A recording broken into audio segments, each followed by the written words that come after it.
This is your apartment? Yes. Please forgive me for intruding. Shinya bows politely and removes his shoes. He places them carefully in front of the doorstep and takes a stride forward. He takes a good look around before turning to me. You have a nice place. Oh, please, I wish he could cut the formalities. We're here to discuss serious business. He's acting like we're new co-workers or something. I walk over to the door and make sure it's fully closed. I slide the deadbolt into place. The door is locked. I whisper this under my breath so Shinya can't hear me. The door is locked. Repeating the phrases like this has become sort of a mantra. It helps me concentrate. When I'm about 90% sure the door is actually locked, I wander back to Shinya. It takes all my willpower to refrain from turning back and checking once more. Thankfully, Shinya distracts me from my inner turmoil. Is everything you told me true? I want to make sure I have all the facts straight. Yes, it's true. All of it. Truth intermingled with lies is still the truth, right? I lucked out when Tomoe left the two of us alone in her apartment. If I'd had to explain things to her, I would have had to give her side information on the human removal services operation. Anything less could have clashed with her existing knowledge and caused her to doubt me. But since I'd only had to explain things to Shinya, I had already determined that Shinya wasn't in the loop, so I concocted a convincing lie in order to secure his cooperation, and he bought it.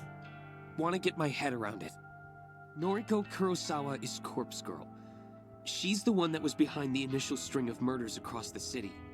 She delivered photos and corpses to her victims in order to convince them that they would die soon. And that had the effect of causing people to kill themselves.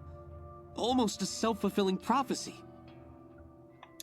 Of course, all of this part is true, kind of. Shinya doesn't need to know that I acted behind the scenes and brought the victims low by my own hand.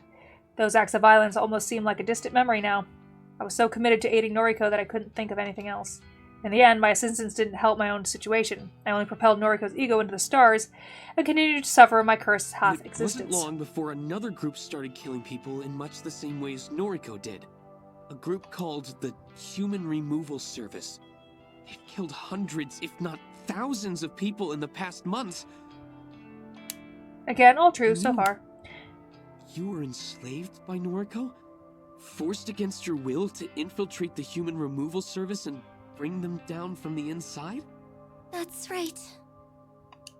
Heh. He's a fucking that idiot. Explains why you want to kill Noriko. You want to be free from her.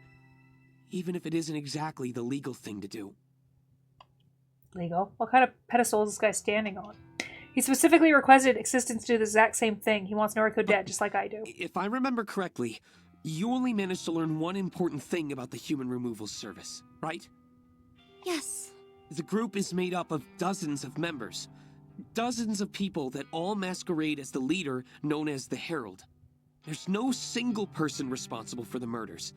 It's the joint effort of a large group, all striking across the city simultaneously. Am I correct? And there's the real kicker. He's absolutely spot on. I didn't mind sharing this tidbit of information with him. It does nothing to assist with his investigation. And wrapping the lie that I was Noriko lackey in a blanket of truth makes everything all the more convincing. Yes, that's right. Phew, okay. I think I understand everything. Thank you for your help. Something I'm not entirely comfortable about. Shinya hasn't been forthcoming with his reason for wanting Noriko dead. If I don't air the question, I feel like he will never address it. Can you tell me why you want to kill Noriko?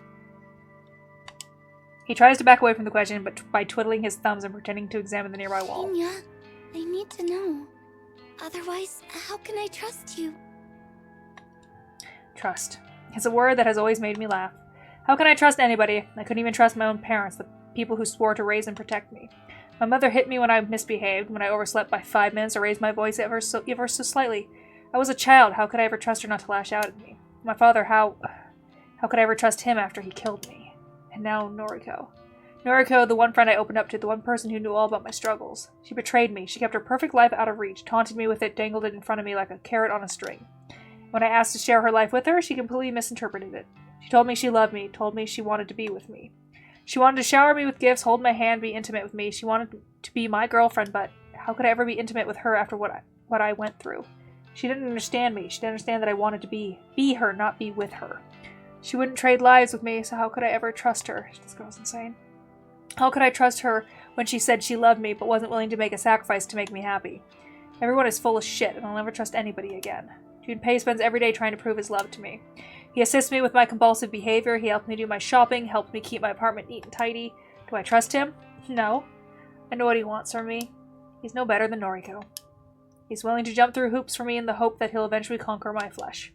Even when he tries to help out with my compulsions, I don't have full faith in him. He takes it upon himself to complete my checklist of rituals in order to spare me the stress, but more often than not, I still have to go ahead and double-check everything just to make sure he didn't fuck anything up. If I can't even trust him with that, then I know I'll never be able to trust another soul with anything.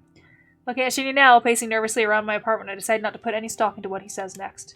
There's no way in hell that I'll believe whatever comes out of his mouth. Is my friend, but my father, Chief Detective Fujikawa, in case you didn't know, has declared her the prime suspect of our investigation. Thing is, Father isn't the most lenient person, and he's been cracking under stress lately. If he finds Noriko, if he arrests her, there will be no trial. She'll simply get life behind bars. Guaranteed. Shinya hangs his head and I hear a quiet Our sob. country's idea of justice? She doesn't deserve anything less than death for her crimes. Letting her live safely behind bars isn't a punishment. It's an act of mercy. I want to ensure Noriko receives true justice, fitting judgment for the lives she destroyed. What he's saying just doesn't add up. How does he know she won't receive the death penalty? It's true that it's not a common punishment, but it is still legal in this country, especially so for cases of mass murder. Does Shinya have information that I don't?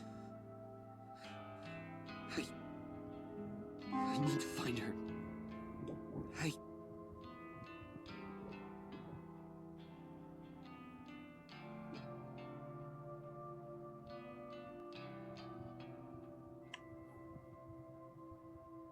I need to hand her the justice that my father is too cowardly to deliver. Whatever. I'm already sick of this guy. He acts like he's been personally wronged by Noriko's crimes, like he's so high and mighty and knows what's best. I doubt he knew a single person that Noriko Fine. killed. To be honest, I don't really care about your reasons. As long as you want Noriko dead, then our goals are the same. But I have to ask, will you turn yourself into the police after you kill her? Once again, Shinya hangs his head. Hypocrite if I didn't. He leaves his sentence hanging in midair. It wasn't exactly a confirmation. There's only one problem. I have no idea where Noriko's hiding.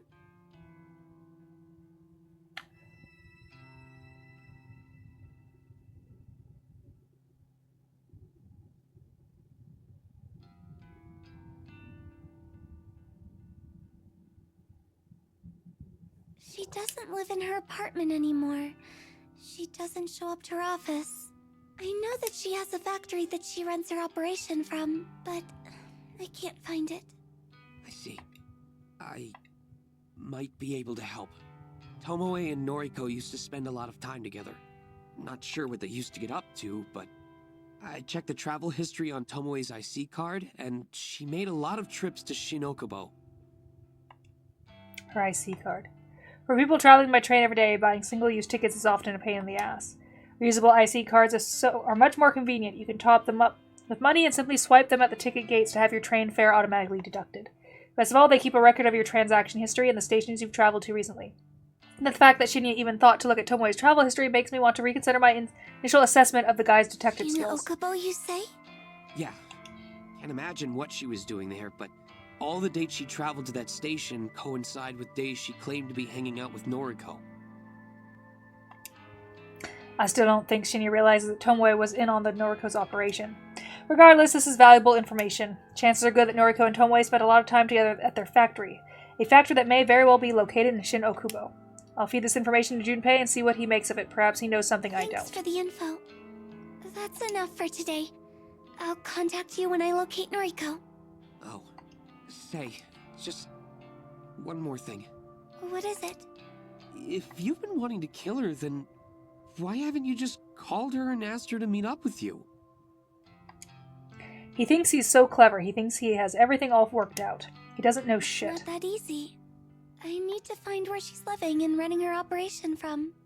I want to destroy everything involved with Corpse Girl. I want to burn her factory to the ground. More lies, lies on top of lies. The truth of the matter is that Noriko knows perfectly well my intention for her, even if she temporarily forgets it during moments of delirium. She would never agree to meet up with me, not now. Things were different not so long ago, but I missed that opportunity. Noriko worked out my position in the Human Resource Service. She figured out that I'm the Herald, the one responsible for slicing and dicing. She doesn't know that there's more than one Herald, but that's irrelevant. And she doesn't know that I'm responsible for the mass of bodies littered across Tokyo, thanks to Corpse Girl's website. However, as long as she knows I'm a threat, she'll never agree to meet with me. How she came to the conclusion that I'm the enemy is beyond me. She's a sharp person, despite teetering on the edge of total breakdown. Doesn't matter, the point is, I can't simply call and meet up with her. Besides, I actually do want to locate the factory just as much as I want to locate her. The factory is where I'll plant myself, it's where I'll start my new life. It's where I'll grow and blossom into the new Corpse Girl once I've taken over Noriko's identity. Shinya is contemplating my answer, it seems good enough for him. You want to see Corpse Girl completely and utterly defeated. I get that. That's your idea of justice. Sure. Agreeing with him will make this ordeal of conversation end quicker. I'm going to get some rest. So... okay. I understand. I'll take my leave. Call me when you locate Noriko, okay? Yes. Farewell, Bye. then. I make his way to the door and I don't take my eyes off him until he disappears through the portal. When he's gone, I tiptoe toward the door and confirm it's fully closed. I'll make sure the door is snugly nestled into the wooden frame. Lock the door handle, then slide the deadbolt into place. The door is locked. But is it? The door is locked. I can't be certain. To my eyes that fail me on a daily basis, that betray my mind with illusions and phantoms, the door seems to be locked. Why should I trust my eyes? I don't trust anyone. Why should I trust part of myself? I can't even see colors clearly. Red, green, whatever. I can't see anything without the aid of glasses. The door has to be locked. It has to be, otherwise I won't be able to walk away. I won't be able to stop thinking about it until I come back and check it again and again and again and again. The door is locked. I turn away and take a deep breath, and then immediately turn back. The door is locked. The door is locked. I'm pretty sure the deadbolt is in place. It certainly looks in place. I'm so exhausted. I'm tired of the routines and rituals. Why can't I just walk away? If I walked away, the problem wouldn't exist. I wouldn't be stuck standing here, checking and double-checking something so trivial. If I could walk away, I wouldn't be so full of stress, so worked up about things that ultimately don't matter. Another deep breath, and I take a step back. Locked. I turn, run, dash. I sprint through the room, sprint through the hallway, slam my body into my bedroom door, throw it open wide. Collapse on my bed. I ignore the nagging in my brain telling me that the door is unlocked. I ignore it until it feels too real and I have to scratch at my flesh just to distract myself. I pull my pillow over my head and hold it tightly around my face. I'm safe here, safe in my bed. The door is locked. Locked. I try to convince myself to fall asleep, tell myself I'll feel better after I rest. I hope I lock the front door.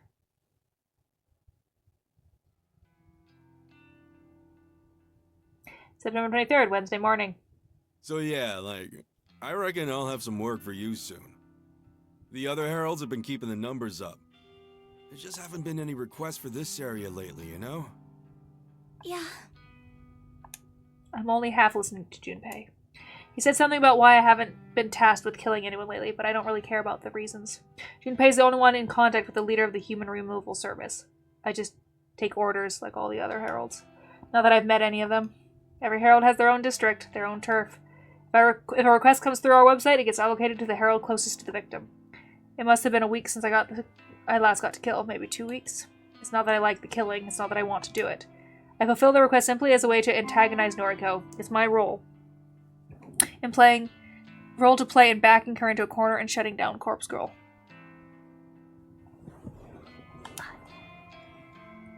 Hi, Duxal! Hi, Duxal! Sorry, I don't know how long I've ignored you. I'm sorry. And so far, thanks to my contributions to the Human Removal Service, we have been incredibly successful. Corpse Girl is all but a distant memory to the general public. If people really want to request somebody's death, they come to us, not her. I don't plan on remaining with this group for much longer. After all, Noriko is pretty much already broken. She's a wreck. Once I find her, I'll possess her and quit this group. Then I'll finally have a life I always wanted, Noriko's life. I'll resurrect Corpse Girl when I feel like it. I'll use my inside knowledge of the Human Removal Service operation to bring them down myself. After that, I'll be able to spend my days in peace, living free of fear, finally comfortable in being the girl I want to be. I'll truly be babe, Noriko. You in there? Huh? I suppose I drifted too far away. I rub my eyes, look at Junpei, and flash him the sweetest fake smile. I'm okay. Sorry, honey bear. I'm very tired. Oh, don't sweat it. You want me to grab you a cup of coffee? That would be lovely. You always know how to make me feel better. Of course. I'm on it, babe. You wait right there. Junpei stomps away and heads behind the bar, leaving me alone in this empty section of the cafe. I take a seat on one of the cardboard boxes lining the wall. The box is solid enough, thanks to being packed full of various canned drinks.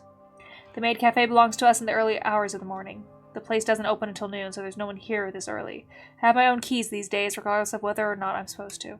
Junpei suggested we use the place as a makeshift base of operation after I decided I was going to continue working here. That was some time ago now. Originally, I truly had planned to quit. I was going to go work with Noriko. My manager at the time used to drive me insane. I couldn't wait to get away. But after I killed him, things here weren't so bad. The new manager is great. He doesn't pressure me to work shifts I don't want to. He doesn't let customers take advantage of the staff. Neither the new manager nor the other staff members care that Junpei and I meet up down here. It's not like we leave any incriminating evidence behind either. It's simply an easy place for us to meet up and talk, since Junpei lives so far away from me. The added benefit is that we have access to cheap drinks and food thanks to my employee discount, so hanging out here is actually quite pleasant.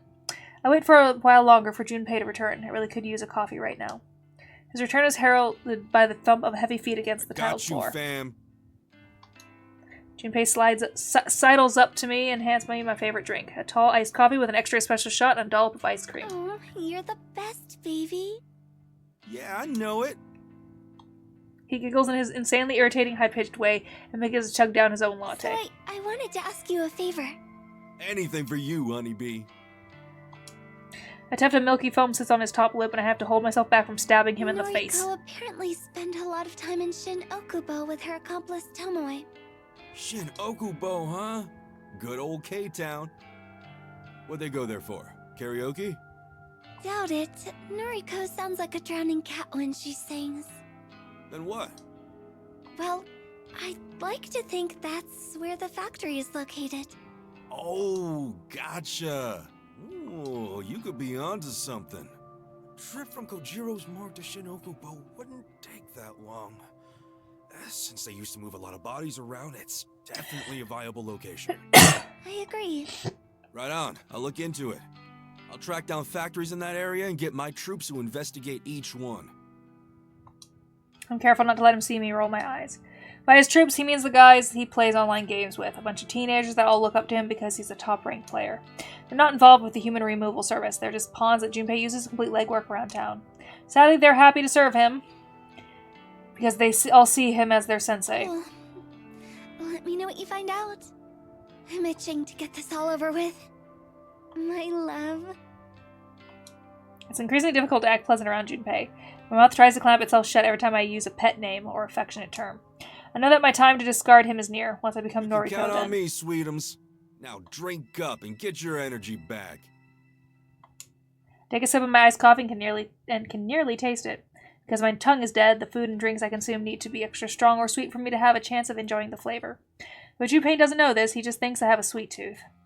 He can think whatever he wants because I just don't care. This girl is fucking nuts.